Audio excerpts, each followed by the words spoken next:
8h di juróom-ñetti waxtu jot na ci RFM ñu dikk ak yéen ci xibaar El Hadj Ndiogou Diène li ci gën a fës pàcc bu mujj ci màggal gi di am tey muy cérémonie officielle bi délégation gouvernement bi jiite ko ministre de l'intérieur nana dem siyaare ji njabootu Cheikh Ahmadou Bamba Khadimu Rasul mu fekk nag lu toll ci fukki nit ak ñett ñàkk seen bakken ci yoonu Touba bi ren ji muy xayma tukkee ci sapeur pompier yi askanu Ziguinchor nekk ci titangeeg njàqare ndax sàcc yi fay lëmbe di daj boutique ak i école tax ba kuréel yi fa nekk di yëkkati seen kaddu ñaan nguur gi mu yokku karange ga waykat bii di El Hadji Ndiaye génneen ko këram ca Saly ndax booru fukki million ak benn bu mu fayul moom nag mu tuumaal ci njiitu fédération sénégalaise bu basket wante maître Babacar Ndiaye weddina ba mu set yooyu lee tuuma leeral yu nguur gi ministre affaires étrangères xam ne ne nguurug Sénégal mësul diggéene dafay delloo Karim Wade ay àqam ak yelleefam ci kanamu kuréel gi set àq ak yelleefu doomu aadama ci ONU ñoom nag ñu wax ne xibaar yooyu amul la daañu teg xibaaru tàggat yaram jeexale ak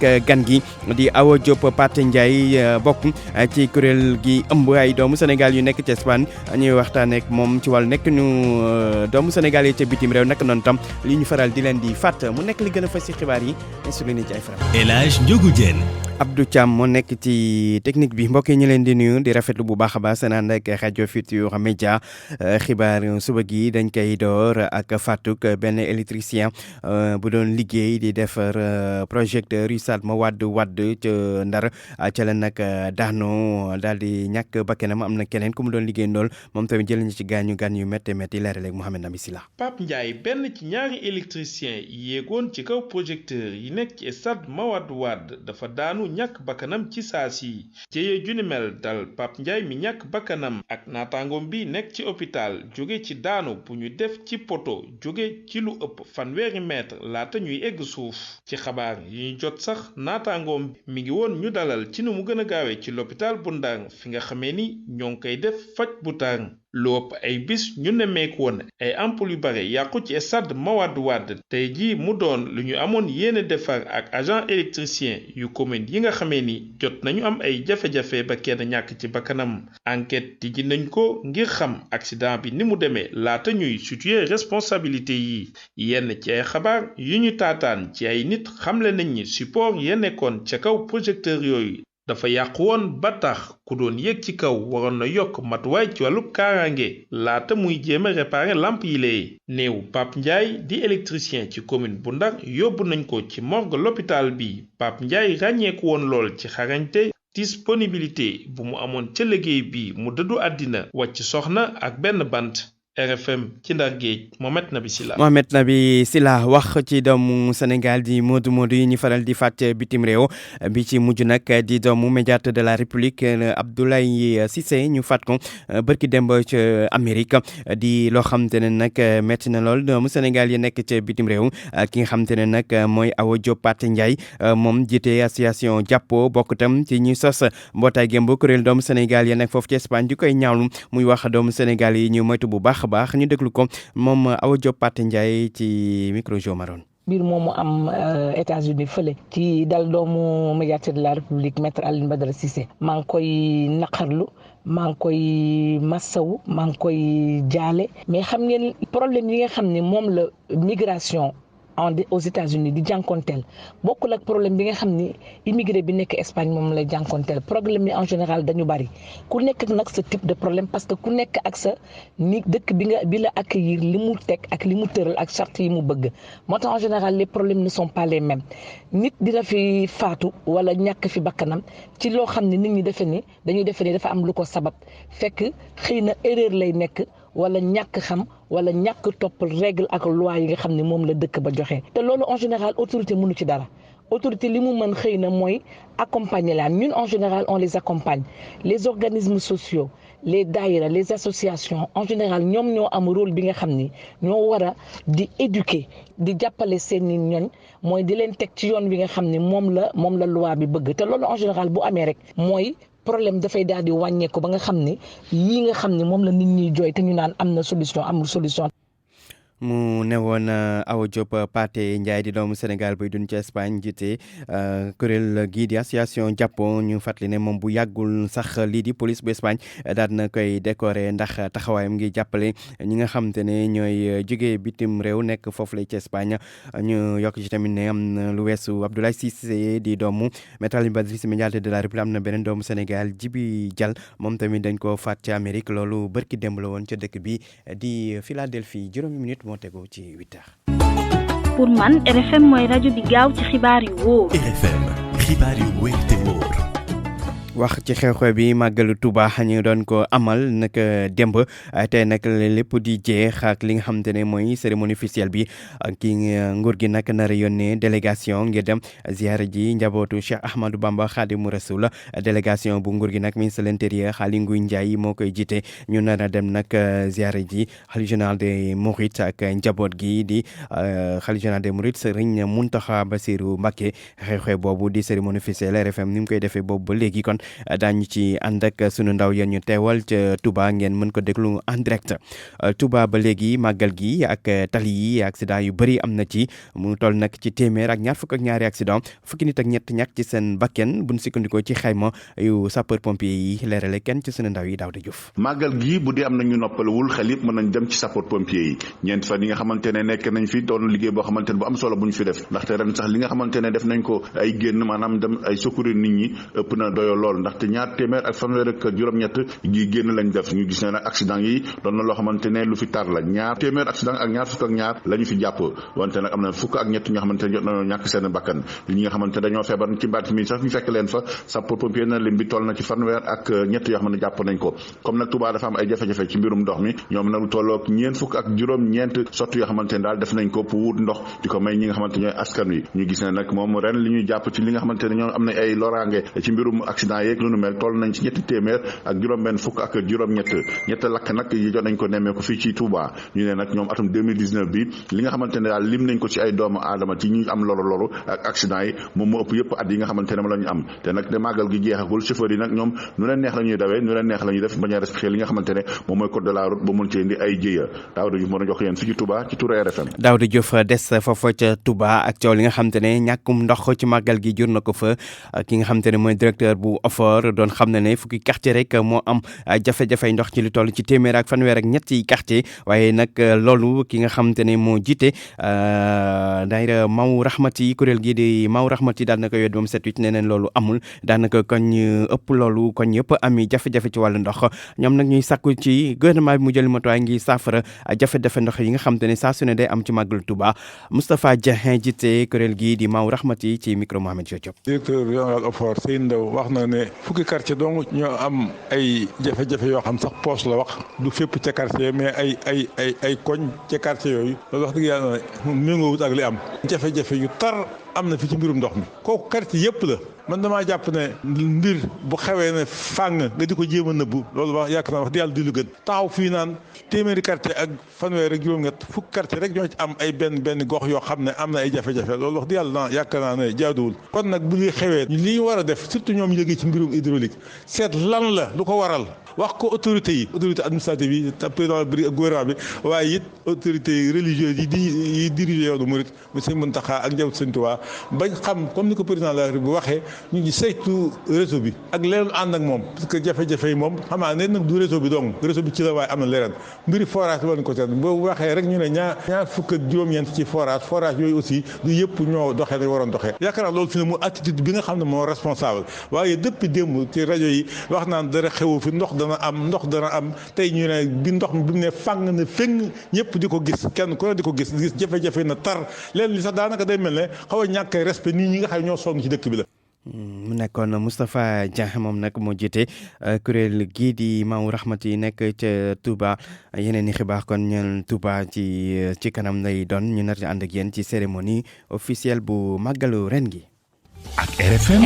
kumpa tàggoo nag yéen. dem ba Ziguinchor foofu nag ñu ngi leen koy wax fan yii yëpp ay sàcc yoo xam te ni dañuy dajji ay boutique ak i l'école ñoom nag ba réglé guñu ndaxte ba léegi ñu ngi wéy di def ay njombe nag bërki démb rek ci guddi daal nañuy dajji ab station sàcc fa lu toll ci 2 millions mbir yi nag tàmbali jéggi dayoo tax sax ba kuréel gi di mouvement vision citoyenne yëkkati seen kaddu di sàkku ci kilifa yi ñu jël ci matuwaay Madia Diop Sané moo jiite kuréel googu ñu déglu ko ci micro Lamine Ba. barkaat dëmb ay école la barki dëmb Charles Wanga la dëmb mu nekk station essence mais gannaaw suba wala suba fan lay doon ñun mii en tant que population danoo ragal boo gisee ni tey jii population yi néew ñu di wax ci problème bi mooy ñoom ñëpp danoo ragal nit ñi ñëw dal seen kaw nelawatuñu bay xandar kuy nelaw ku ne yaa ngi nelaw bët bii da nga koy ubbi bala nga tëj ko pourquoi parce que ñun dañoo ragal di dévaliser ay banque tey di dévaliser ay boutique pardon mais tey jii loolu la ñu gisaat encore ay boutique yu ñuy tëj ay station ñuy tëj kaaraange la ñuy ñaan te ñuy dénoncer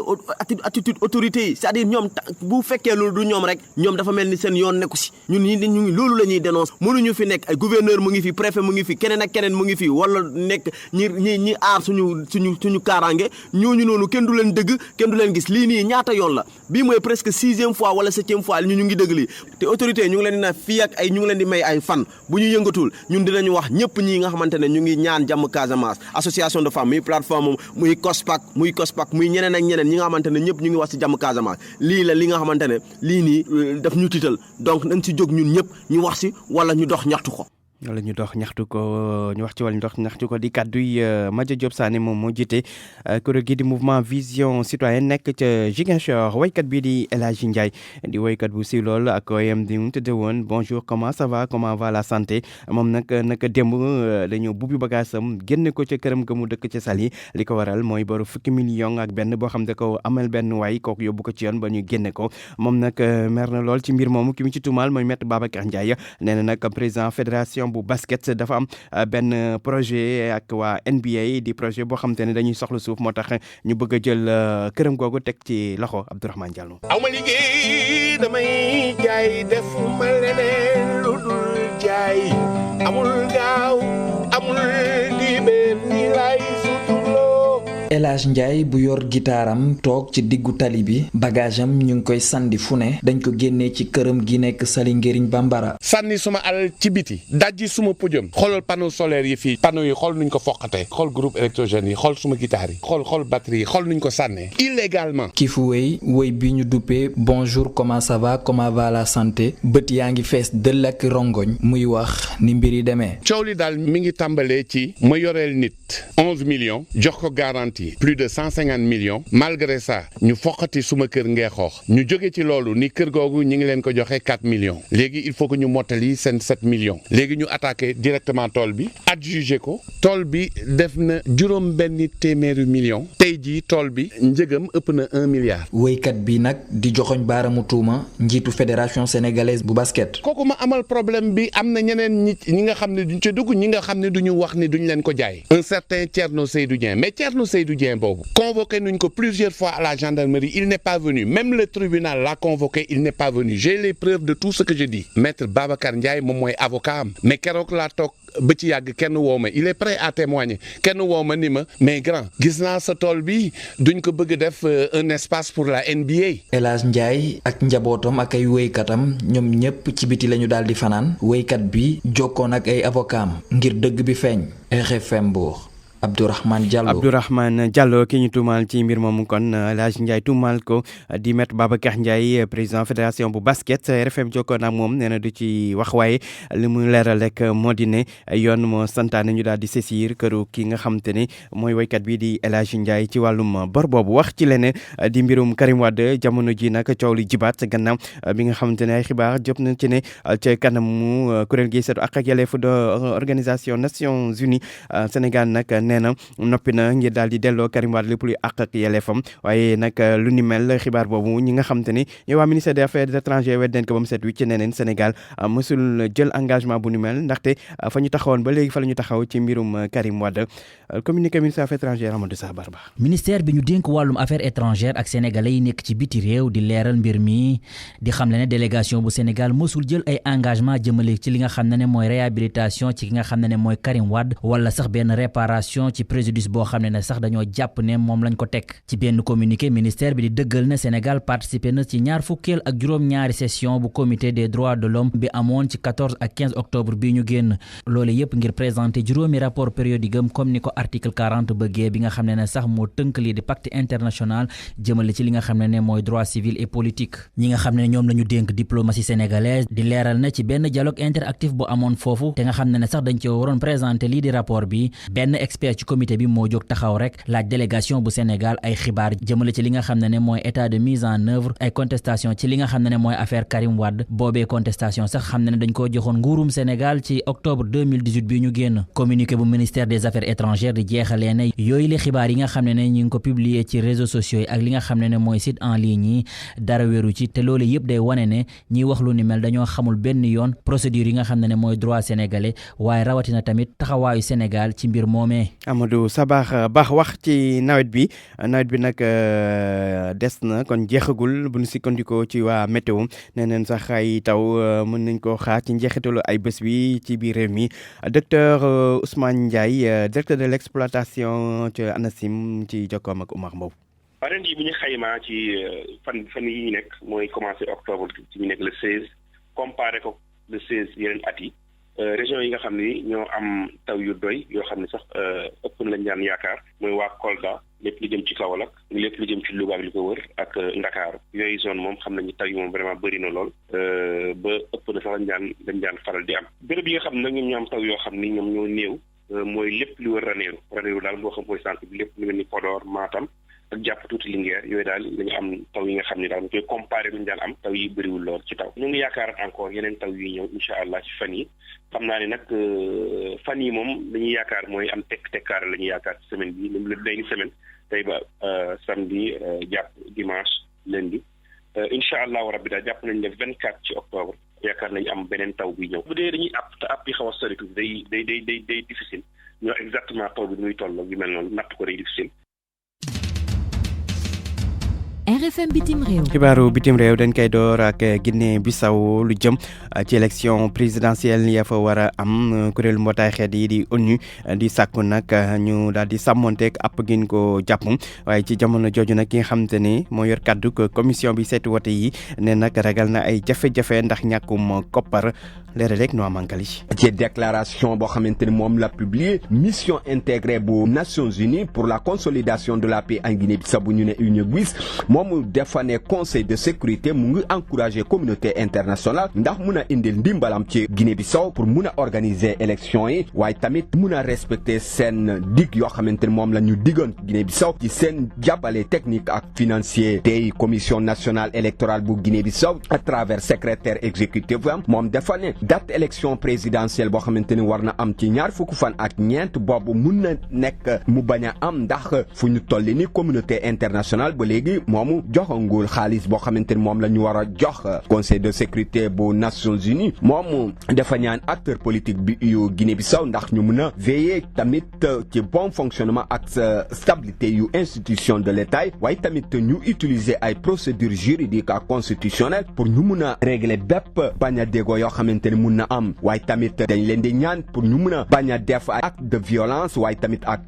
yu agression yoo xamante ni mun na indil tolox ci consolidation yu jàmm boo xamante ni moo am fii ci Guinée-Bissau membre de conseil de sécurité ñooñu dañoo ñaan force de défense et de sécurité maanaam militaire ak paramilitaire tamit yu Guinée-Bissau ndax ñooñu ñu bañ a dugal seen gémmiñ ci temps élection bi waaye tamit après élection tamit ak politique bi ñu mu ko wonee communiqué bu conseil de sécurité Guinée-Bissau moom dafa war a organiser élection présidentielle am ci ñaar fukki fan ak ñeent ci weer novembre bu fekkente ne deuxième tour dafa war a am dañ ko war a def ci ñaar fukki fan ak juróom-ñeent ci weer décembre ci atum bu ñu nekk nii campagne électorale boobu dafa war a commencer ci premier dem ba ñaar fukki fan ak ñaar ci weer novembre fukk ak ñaar candidat ñoo xamante ni moom la cour suprême de justice confirmé ñoo war a bokk ci élection présidentielle yi Noa Mankeli Bissau RFM. waa Mankal yi bu ñu jógee Guinée Bissau dañuy dem ba Afrique du Sud foofu nag askan waa mer ndax nag dog-dogu courant di coupure courant yi nga xam te ne solo na leen jamono ji bërki démb ba léegi nag ay coupure courant daal di fay am ndax ba askan wa nag mer te nee nañu coupure yooyu sax bu ñu sukkandikoo ci société bi yor courant ba di Escom dafa war a nar a wéy diirug semaine ñii di doomu Afrique du Sud di sàkk ci nguur gi mu jël ci matuwaay ndax dañoo gis ne kër gi di Escom mënatul joxe courant bu doy ñi nga xam te ne ñooy askanu Afrique du Sud. RFM Sport. xibaaru tàggat yaram Abdou Diouf si ñoo lañ ci àndal. jërë ngeen jëf ci déglu bi xibaaru tàggat yaram yi dañ koy door rek wàllu football ak mondial U17 Sénégal mi ngi war a jouer ci benn poule boo xam ni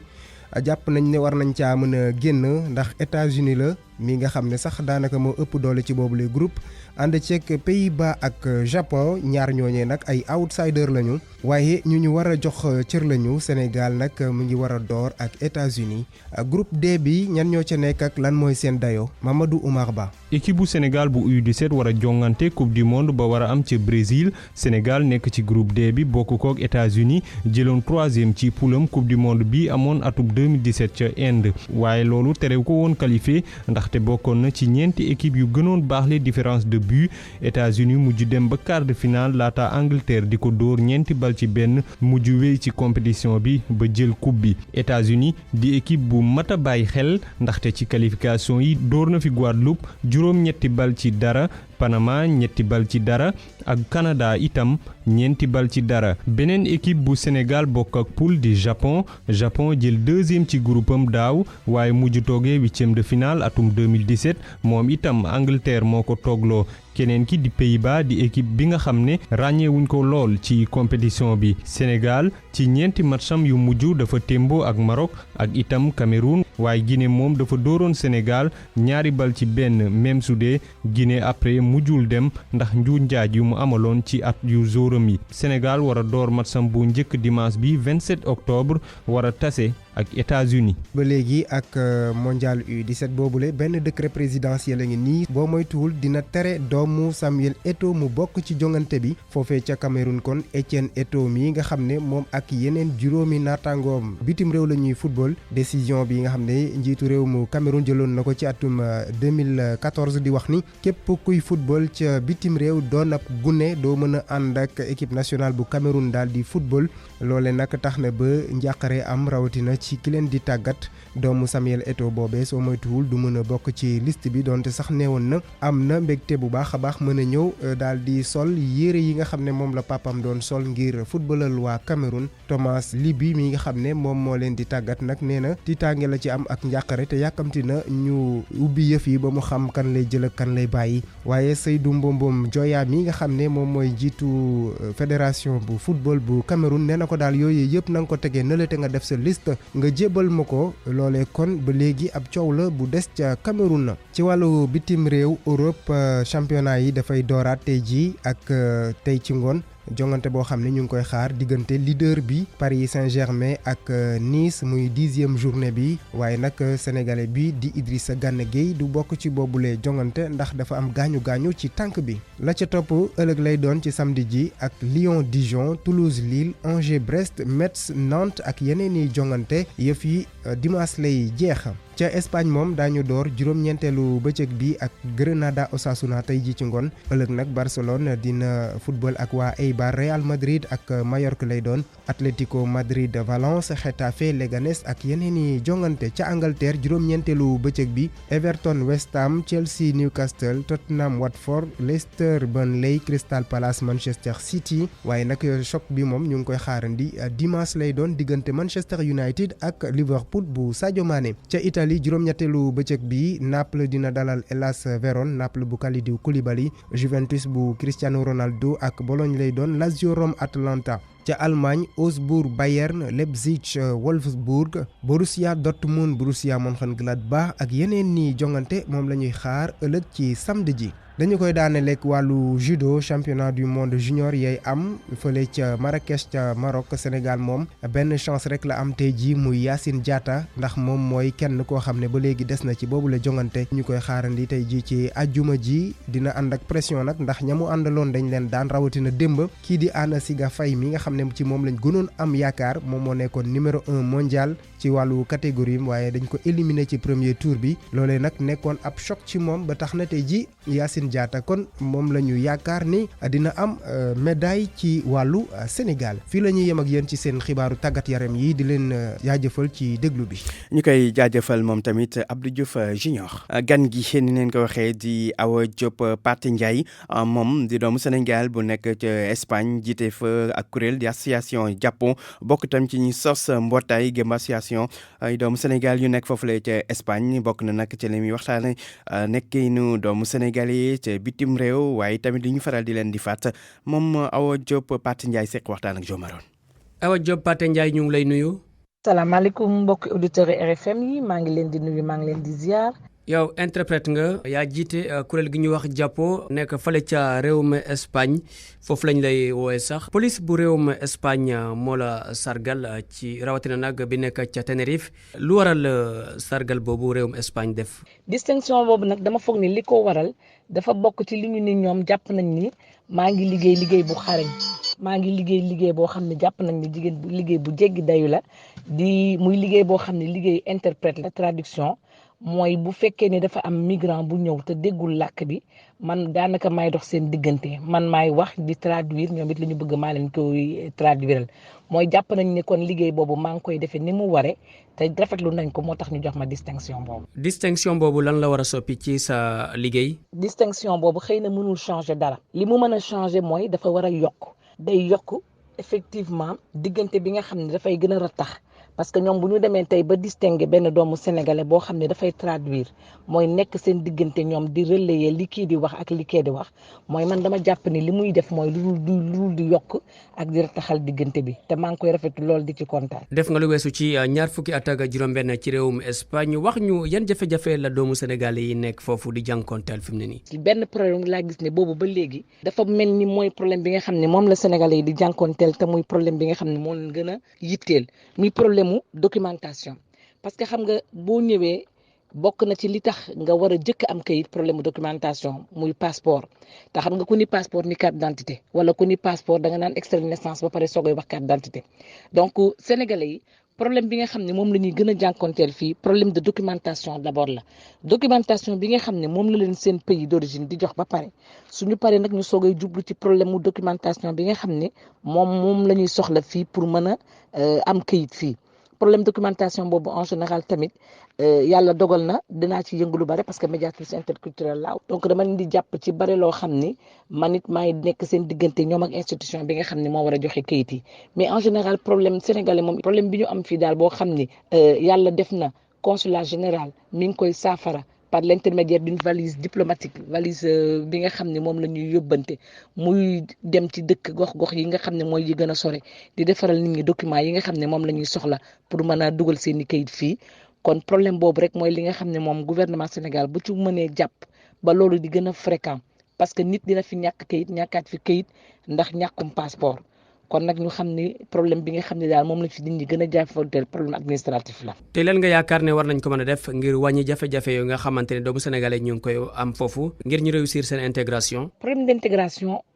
nit ki daf koy bëgg intégration volonté la parce que boo ñëwee toog sa roq jéemoo làkk espagnol jéemoo dugganteeg tubaab yi intégré société bi dafay xaw a jafe moo tax ma ne problème d'intégration bi problème de volonté la man toujours dama koy wax soo yegsee nga war a mën a dem. jàngi espagnol parce que tubaab yi dañu lay sax imposer wala ñu exiger la ni am na foo xam ne boo fa tolloo da ngay dem ci croix rouge wala nga dem ci mairie yi nga xam ni dañuy def ay cours d'espagnol ñu lay exiger pour nga dem jàngi pour mën a intégrer société bi moo am benn document boo xam ni document la boo xam ni services sociaux yi ñoo koy joxe pour seet sa degré d'intégration kon intégration réussie toujours li may wax rek nit ki moo koy sabablu moo koy wutal boppam te bu ko amee rek bu boobaa dina xam ne intégration bi rek moo am solo parce que dinañ la jox sa gëdd te droit yi nga war a am yépp ci dëkk bi kenn du la ci xam dara lépp la ñu lay jox. dégg nañu faatu doomu médiateur de la République Alioune Badara Cissé doom ji nag foofu ca États-Unis la faatoo am na yeneen sénégalais yoo xam ne faat nañ leen te yenn saa yi sax dossiers yu mel noonu duy leer lan mooy pexe bi ak lan la kilifa yu Sénégal war a def ci cas yu mel noonu. maa ngi koy naqarlu maa ngi koy massawu maa ngi koy jaale di ko jaal jaboot gi yëpp problème yi nga xam ne moom la migration aux États-Unis di jànkonteel bokkul ak problème bi nga xam ni immigré bi nekk Espagne moom lay jànkonteel problème yi en général dañu bari ku nekk nag sa type de problème parce que ku nekk ak sa ni dëkk bi la accueillir li mu teg ak li mu tëral ak charte yi mu bëgg moo tax en général les problèmes ne sont pas les mêmes nit dina fi faatu wala ñàkk fi bakkanam ci loo xam ne nit ñi dañuy defe ni dafa am lu ko sabab fekk xëy na erreur lay nekk wala ñàkk xam wala ñàkk topp règle ak loi yi nga xam ne moom la dëkk ba joxe te loolu en général autorité mënu ci dara autorité li mu mën xëy na mooy accompagner laan ñun en général on les accompagne les organismes sociaux les daïra les associations en général ñoom ñoo am rôle bi nga xam ni ñoo war a di éduquer di jàppale seeni ñoñ mooy di leen teg ci yoon bi nga xam ne moom la loi bi bëgg te loolu en général bu amee rek mooy problème dafay daal di wàññeeku ba nga xam ne yii nga xam ne moom la nit ñiy jooy te ñu naan am na solution amul solution te ma jàpp ni xëy na autorité bi amu ci solution dina wàññeeku. bari na ay doomu Sénégal yoo xam ne ñoo nga ca biti réew seen xel mooy dellusiwaat fii ci réew mi ndax gis nañu ne ca Europe mbir mi doxatul wala sax dund bi daf fay gën di métti ngir dellusiwaat naka la loolu war a mën a amee. gis ngeen ñi bëgg ñibbi si en général on a l'OIM qui est en train de faire un travail excellent boo xam ni accompagnement la pour ñi bëgg dem retour volontaire bi gis nga ñi bëgg dem en général il faut que ñaar am mooy benn le pays d'origine il faut que mu am pare pour jàppale leen pour recevoir leen accompagner leen ba ñu toog ba sax le pays d'accueil même chose pays d'accueil bi en général dafa am lu mu leen di tegal ci table ji li mu leen di tegal bokk na ci dinaa la jox billet d'avion dinaa la jox tant d'euros nga ñibbi mais loolu doyul moom mi nga xam ne pays d'accueil bi dama jàpp ni bu joxee loolu ba pare pays d'origine bi tamit war na seet li nga xam ne moom la koy jàppalee mooy comme bu ñibbisee ñu fexe gunge ko tatagal ko tataan ko mais nag loolu daf ci bokk ni bala muy dem na fexe xam lan la bëgg defi ak lan la war a defi su ko defee ki muy tàggu dina am lu mu ko yabee te ka muy fekki tamit bu boobaa dina am foo xam ne foofu la koy teeroo tatagal ko ci taataan ko ci teg ko ci yoon ba mu dëgër mu soog koy bàyyi mu demal boppam. Awa Diop Pathé Ndiaye ñu ngi lay gërëm. maa ngi leen di gërëm maa ngi gërëm waa RFM maa ngi leen di gërëm seen auditeurs yi leen di déglu. ñu fàttali ne yaa jiite kuréel gi di jàppo nekk foofu ca Espagne yaa nekkoon suñu gan ñu ngi lay gërëm bu